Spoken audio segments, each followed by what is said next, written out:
first I had to teach myself how to read, because when I went to prison, I couldn't read or write. I was 28 years old when I first started to read and write at all.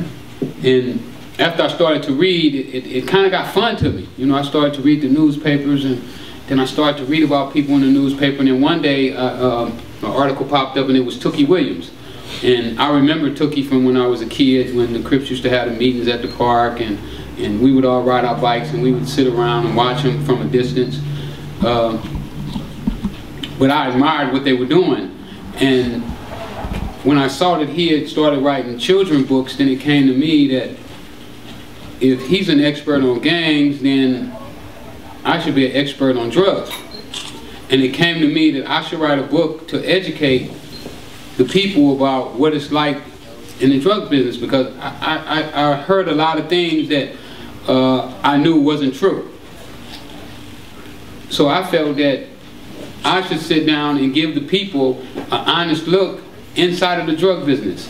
So when I wrote this book, what I did is I wrote it as if I was taking somebody by the hand and putting them in the car with me, like I did with Kathy that day, and driving them around South Central LA and go everywhere that I went.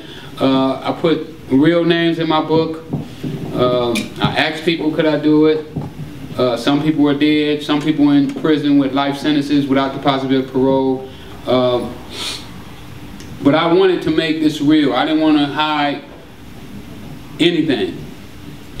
What was it like to go from 0 to 60 and have that kind of money as a young black kid, and what did you find yourself having as a, I guess, a limitation in terms of what to do with it? The first successful person most kids in the ghetto see is the drug dealer. You know, he's the most successful person that you're going to run into on a daily basis if you stay in South Central Los Angeles. You know, you're not going to be able to see a black man that owns a supermarket. You know, Magic Johnson never goes to South Central. Dr. Dre never goes to South Central.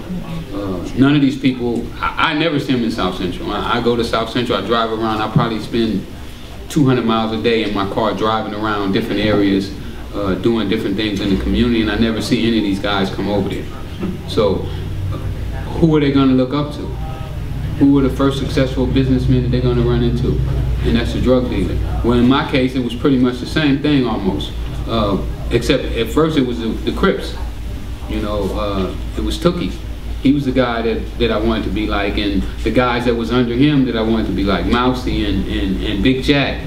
But Mr. Williams put a tennis racket in my hand when I was 12. I started playing tennis up until I was 19. I couldn't go to college because I couldn't read.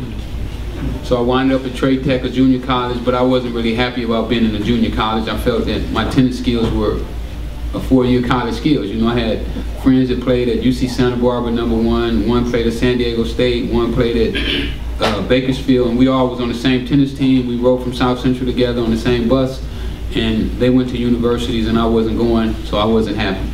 And I found myself back in South Central, hanging out with the guys that I went to junior high school with, and who were doing all kinds of things. And you were explaining something about the difference and the level of respect that you had for the difference between Philadelphia Freeway and the rapper, the Rose guy. What's the difference, and how does that, like, upset you? Does it, I mean, how does it rest in your mind when it comes to those two different people using your name? Well, Freeway admits that he took my name. He'll tell anybody that I was the reason that he named himself Freeway, that he wanted to be like me. The other guy, he tells everybody that he's me, but he stole your identity. Nobody knows that his name is William Roberts. They believe that he's really Rick Ross and that he has this story behind him, that he did all this stuff, and I think that gives a false message to our children. And the system, I believe, is supporting that image. Just like a couple weeks ago, it was a TV show, and the stars of the TV show wanted me to be on the show. You know, they had heard what I'm doing in the community, and they wanted me to come on the show to show the world what I was doing. Well, when they went to the TV network, they was like, oh, we want Rick Ross to be on. And then the guy was like, oh, yay. Can he do a song? And the guy was like, no, we're talking about the real guy. And the guy said, oh, wait a minute, that guy's dangerous. So it's like that they'll permit somebody to promote violence and sell drugs, but if you really did it and then you try to change, it's like nobody wants to let you change.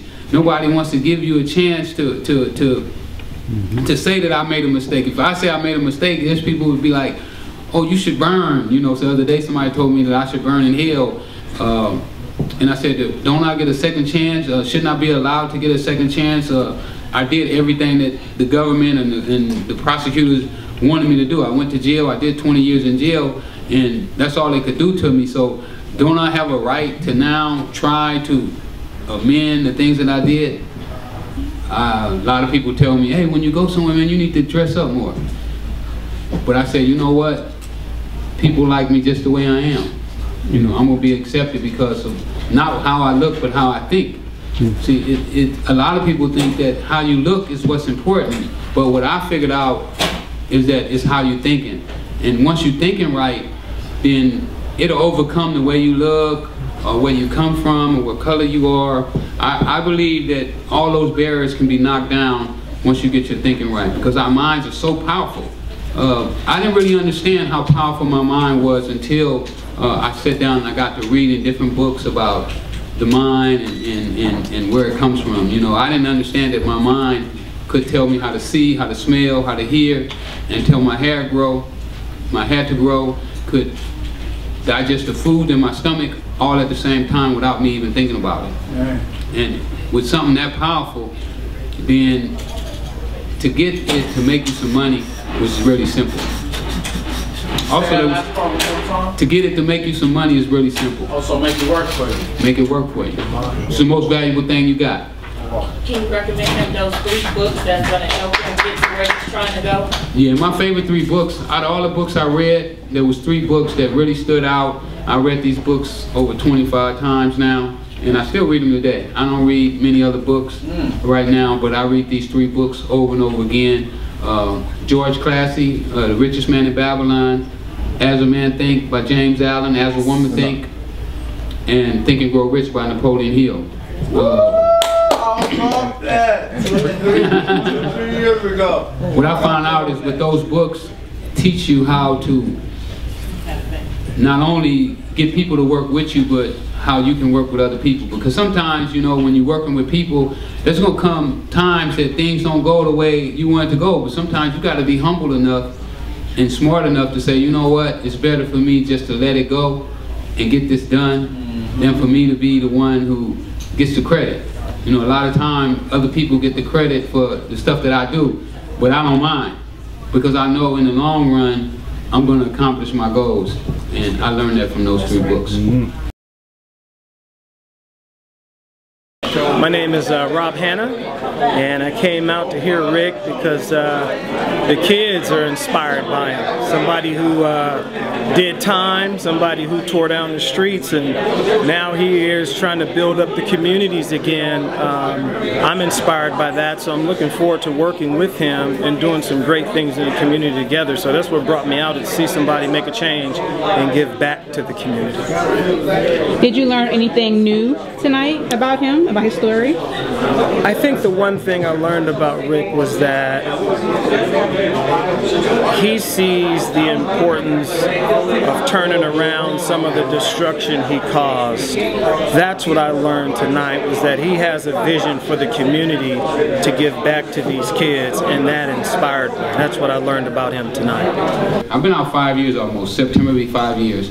So I've had kids that come up to me on the street, and I didn't know who they were, and they would say, hey Rick, you know, remember me? You spoke at my school. Well, that stuff you told me, you stopped me from selling drugs. You gave me a different perspective on selling drugs. And that happens a lot. At least 7, 8 times, you know, since I've been home, young men have come up to me and said that I blessed them by telling them what happened in my case. And my message to everybody is, no matter where you're at today, hold on to your dreams and go after them, because you can accomplish them. Thank you.